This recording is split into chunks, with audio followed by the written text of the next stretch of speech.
Do you believe it? There are tools in Japan that have been used for over 100 years, even passed down through 2 to 3 generations, and have never been replaced, not because they are too special, not because their metal is better, but because they are doing something very different from the rest of the world. And what about us? A hoe, a few years and it's thrown away. A knife rusts and gets tossed. A shovel breaks and gets replaced. Sound familiar? But here's what really matters. Most of the tools you've ever thrown away were never truly broken. They were just misunderstood. And if you understand how the Japanese handle this, you could keep your tools for decades with almost no need to replace them. What's interesting is the method isn't complicated at all. It doesn't require machines, no expensive chemicals. In fact, it can come from very familiar things right in nature. Hello, my name is Mason. If you care about your health and want to truly understand natural plants and secrets no one has revealed, subscribe to the channel right now. And if you have any questions, leave a comment below with your thoughts and perspective. In this video, you'll understand a simple system that has existed for hundreds of years, but has almost disappeared from modern life. And once you understand it, you will never look at rust the same way again. Now, let's get straight to the point. The first thing you need to understand is rust is not the end of... Most people see rust and immediately think it's done. Throw it away? But that's not the reality. Rust is just a change on the surface of the metal. The iron is still there. It's just bonding with oxygen, forming a new layer. Simply put, the material hasn't disappeared. It has just changed its state. And this is where the Japanese are completely different. They don't try to remove the rust. They don't try to scrub it shiny clean. They do the opposite. They transform the rust itself. Sounds a bit strange, right? But this is the most important part. They use a natural compound found everywhere in plants. Its name is tannin. You may have come into contact with it every day without even realizing it. It's in tea, in tree bark, in some fruits. And when tannin comes into contact with rust, a reaction happens. The reddish-brown rust layer gradually turns into a darker, almost black color. That's not dirtier, that's more stable. A new layer is formed, firmly attached to the metal surface, and prevents the rusting process from spreading further. In other words, instead of fighting rust, they turn it into a protective layer. This is not a trick, this is real chemistry. And the remarkable thing is, this method is extremely simple, extremely cheap. Yet almost no one talks about it. So the question is, if it works so well, why don't we see it everywhere? So the most important question is, if the Japanese can do this, can you do it too? The answer is absolutely yes. And the surprising part is, the method is incredibly simple, no machines required, no expensive products. You just need to understand one principle. Don't try to completely remove the rust. Sounds a bit backward, right? But this is exactly the biggest mistake most people make. You see rust, you scrub it until it's shiny clean. You think that's fixing it. But in reality, you're destroying the very thing you need. Because tannin does not work on clean metal. It needs the rust to create the reaction. So what is the first step you need to take? Very simple. You just need to remove the loose rust. Use a wire brush or coarse sandpaper. No need to be meticulous, no need to polish. Just remove the loose parts and keep the rust that is still firmly attached. That is the material for the next step. The second step, prepare the tannin solution. You have two options. The simplest way is to use black tea. Just take 4 to 6 tea bags. Brew them with hot water. Let it sit for about 20 to 30 minutes until the liquid becomes very strong. That is your natural tannin solution. The second way is to use tannin powder. This type is quite cheap, and you just need to mix it with water. Once you have the solution, what do you do next?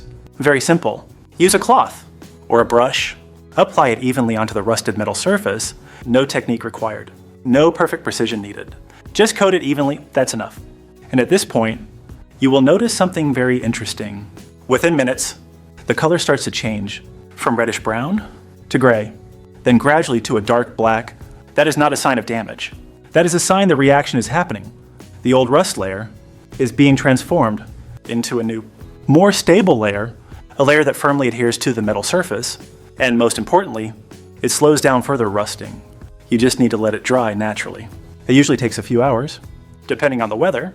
If you want to be extra sure, you can apply another coat.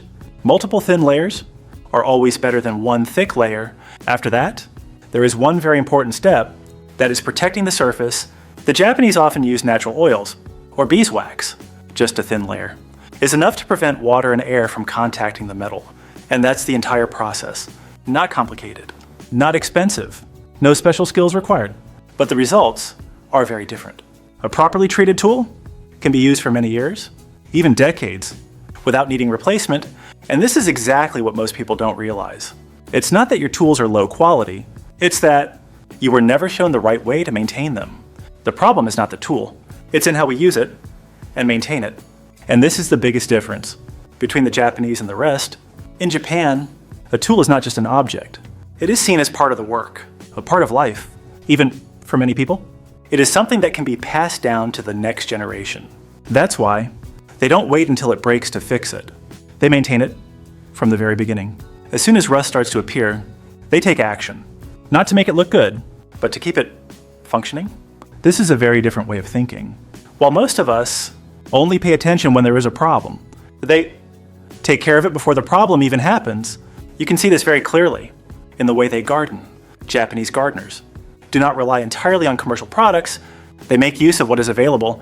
The plants around them are not just for growing, but also to support the entire system. Tannin from tea, oil from plants, wax from nature. All of it is used in a very simple way. No fuss, no complexity, yet highly effective. And most importantly, they see maintenance as a normal part of the process, not something extra, not something to do when there's time, but a habit, a repeating cycle. It could be every season, or before storing the tools away. Just a few hours is enough to keep all the tools in good condition for many years. And when you look back, you will notice something very clear. It's not that they have better tools, it's that they never let their tools degrade to the point of needing replacement. That's why the same type of metal in two different places can have completely different lifespans. And this is also what many modern gardeners are overlooking.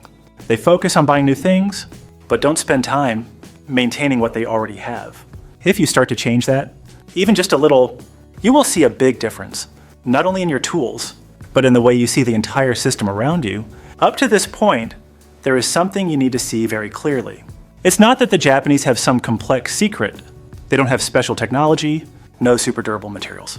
The only difference is how they think about tools. Most of us have a very familiar habit: use it until it breaks, then fix it or replace it. That's very common, and it sounds reasonable. But if you look closely, this is exactly why tools never last. Because by the time you see the problem, it has already built up for too long. Rust does not appear in a day. It is the result of months, even years of neglect, and when you finally notice, it is usually too late. But the Japanese are different. They don't wait for problems. They see maintenance as part of using the tool, not something extra, not something to do when there's time, but something that always happens. It sounds simple, but this alone changes the entire outcome. Imagine this: if every year you spend 1 to 2 times handling light rust, then it will never become heavy rust. It will never eat deep. It will never damage the metal structure. And because of that, your tools will never reach the point of replacement. This is the key point. The Japanese don't try to make metal rust-proof. They understand that rust is natural. It cannot be completely avoided, but they control it.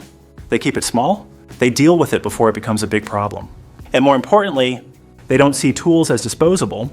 They see them as assets, something that can last long, something worth preserving, even something to pass on to others. That's why the way they treat tools is completely different. Not easily thrown away, not constantly replaced, but maintained, little by little. And if you look broader, you will see this does not apply only to tools. It is a way of living, a way of working, a way of managing everything around them. Keeping what you have is better than constantly replacing with something new. Stability is better than chasing constant change, and this is the real reason why some tools can last for decades, even hundreds of years, not because they are special, but because they were never neglected long enough to fail. And now, the most important question: if this method is so simple, so effective, then why does almost no one talk about it? Why don't you see it in stores or in common guides? The answer is, it was never truly hidden. It was simply forgotten. Over time, the way we use tools has changed. In the past, people repaired things, maintained them, kept what they had. But when industry developed, everything became different. Tools were mass-produced, cheaper, easier to buy, and gradually, replacing became easier.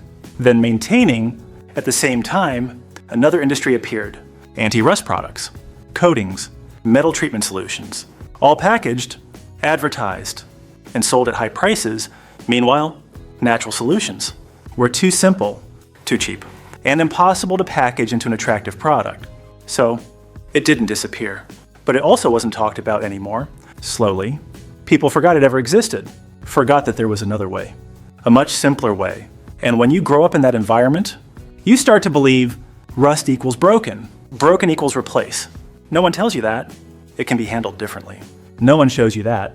Something as simple as tea can be a solution, and that is why it feels like a secret. Not because someone is hiding it, but because no one remembers to mention it anymore. But now, and what matters is not why no one talks about it, but what you will do with this information. At this point, you can see everything clearly.